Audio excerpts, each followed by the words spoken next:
Good morning, students. Uh, this is the semiconductor topic, and today we discuss about the different types of semiconductors. So, semiconductors are classified into basic two types. One is the intrinsic semiconductor and extrinsic semiconductor. Again, extrinsic semiconductor are classified in p-type semiconductor and en-type semiconductors. So, what is intrinsic semiconductor? The intrinsic semiconductor is the pure form of semiconductor. There is no any impurity atom added to the semiconductor. So if you consider the silicon atom, then pure form of semiconductor, that is pure silica or silicon or pure germanium, is the intrinsic semiconductor. So look at the structure of silicon atom.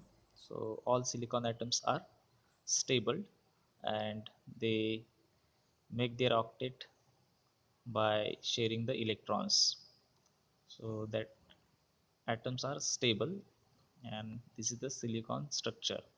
So it is a silicon atoms, there is no any other atoms that is added to this material. So this type of structure is considered to be a intrinsic semiconductor. Extrinsic semiconductor is the impure form. When you added the impurity atoms like boron, phosphorus, etc. to the pure silicon or pure germanium, then it is considered to be a extrinsic semiconductor. So look at the diagram. In middle, there is a boron atom which is added to the silicon atoms. So one covalent bond uh, having a deficiency of one electron. There is no any yeah, one electron. So this covalent bond is incompleted. So this type of impurity, when you add the boron, like trivalent impurity like boron or pentavalent impurity like phosphorus, then that type of structure or material is considered to be a extrinsic semiconductors. So in extrinsic semiconductors, we have two types.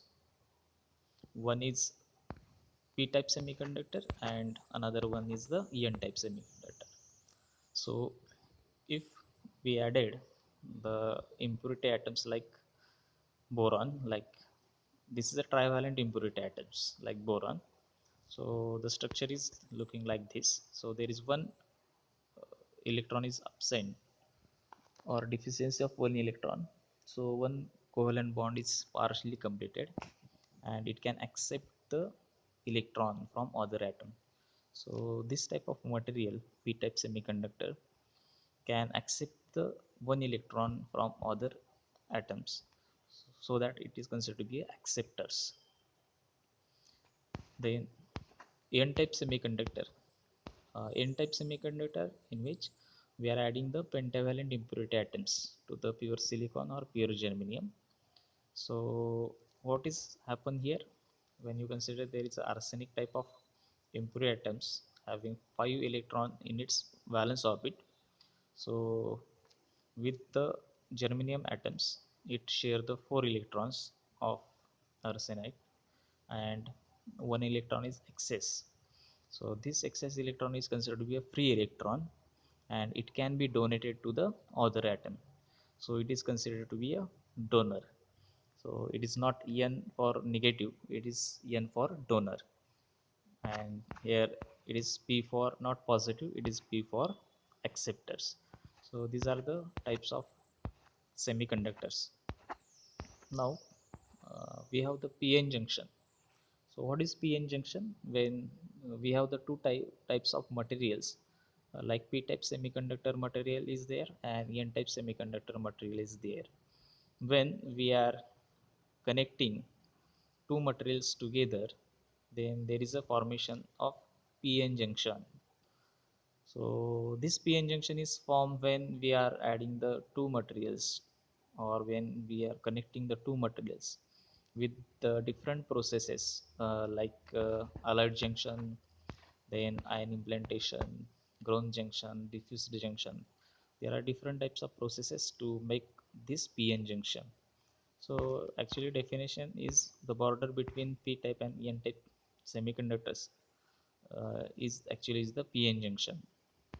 So we know that in p-type material there is a majority charge carriers are holes, that is positive charge, and in n-type material the majority charge carriers are electrons, it is negative. So when there is a formation of p-n junction, then look at the diagram. So in yellow region we observe there is a negative charges at the left side, so that are flowing from the n-type material to the p-type material when there is a formation of that p-n junction.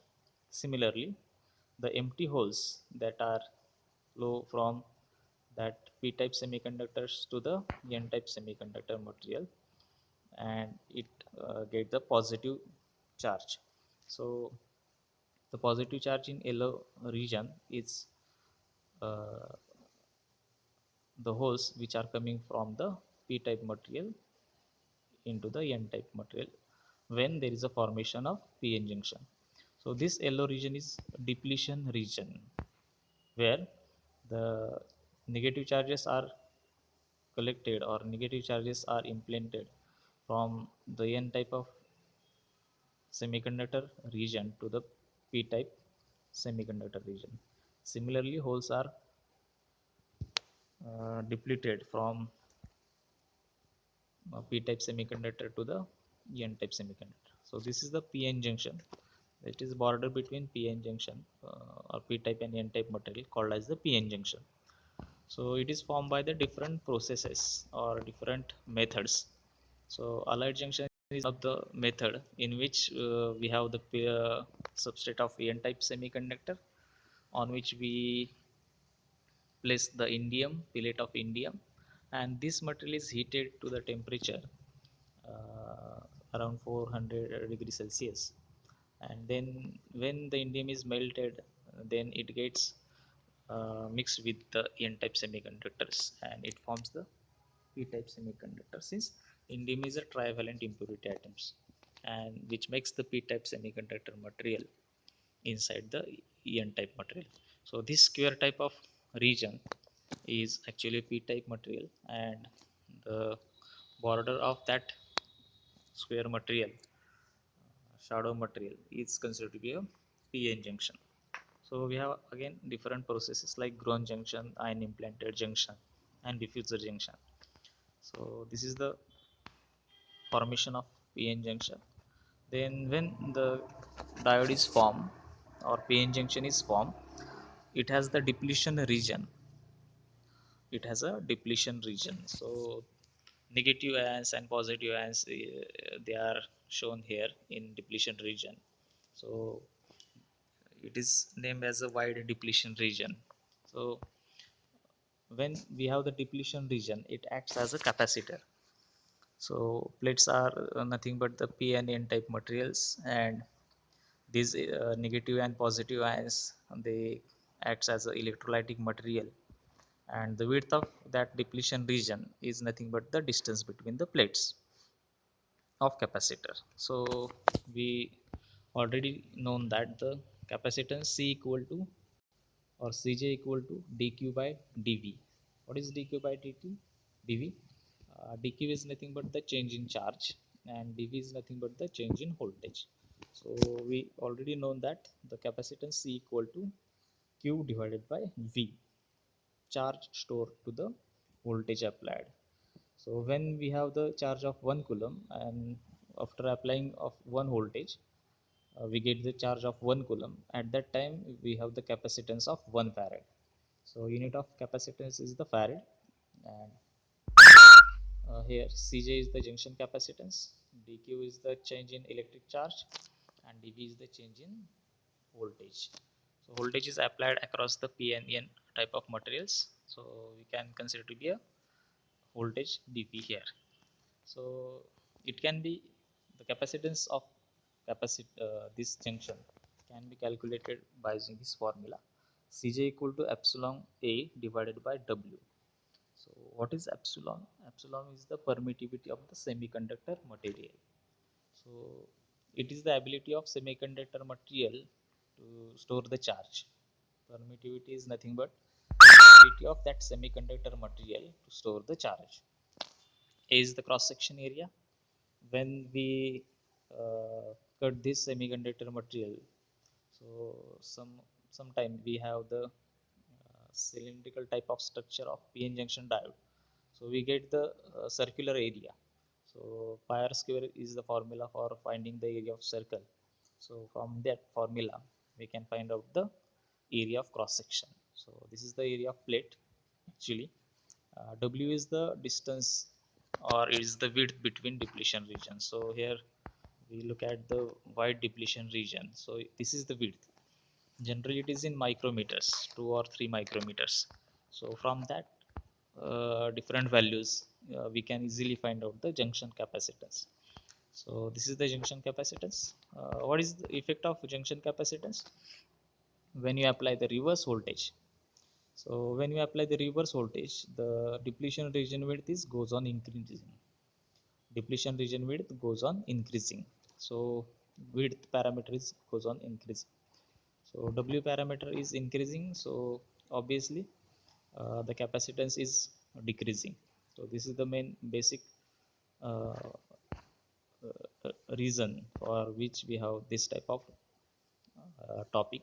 So when we apply the reverse voltage to the PN junction diode, the depletion region will get increasing. So capacitance, junction capacitance is goes on decreasing. So we can have this type of question in exam. So we already know that we have the diodes, that is PN junction diode.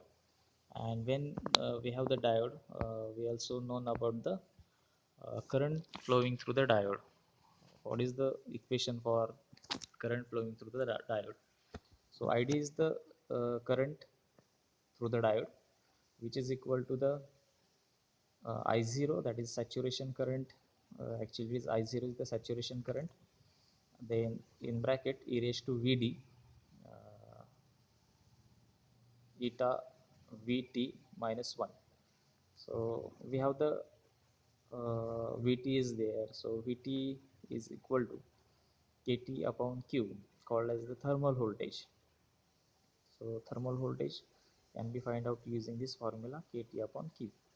Vd is the diode thermal, sorry, terminal voltage in volt. The voltage applied across the diode, it is considered to be a Vd. I0 is the saturation current and it is depend on the temperature. T is the absolute temperature. So absolute temperature generally it is measured in Kelvin. So it is considered to be in Kelvin. K is the Boltzmann constant. It is 1.38 into 10 raised to minus 23 joule per Kelvin. So this is the Boltzmann constant. Then Q is the electron charge. It is 1.6 into 10 raised to minus 19 coulombs. And eta is the empirical constant, one for germanium and two for silicon. By applying the formula for diode, you can easily get the current flowing through the diode. So diode is observe the diode characteristics, and from that you can get this type of graph or this type of equation. So graph is exponential curve. The diode current is increasing so like that exponential curve of the function. So this is the diode current. Temperature on reverse saturation current. So reverse saturation current uh, is when we are applying the reverse voltage to the diode, and when we have the room temperature, then for reverse breakdown or reverse saturation you have to apply the more voltage. But when we increase the temperature from 25 degrees Celsius to 75 degrees Celsius, so the reverse breakdown or reverse saturation current is increasing rapidly with a small reverse voltage. Similarly, look at the first quadrant.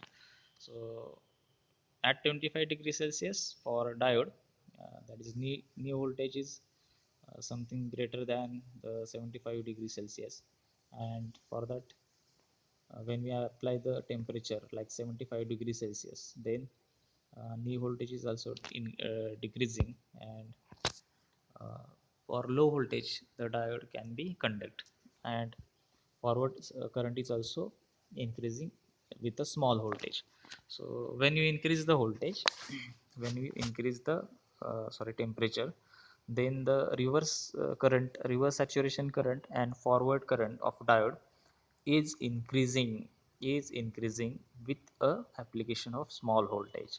So this is the difference when you apply the voltage or temperature to the diode.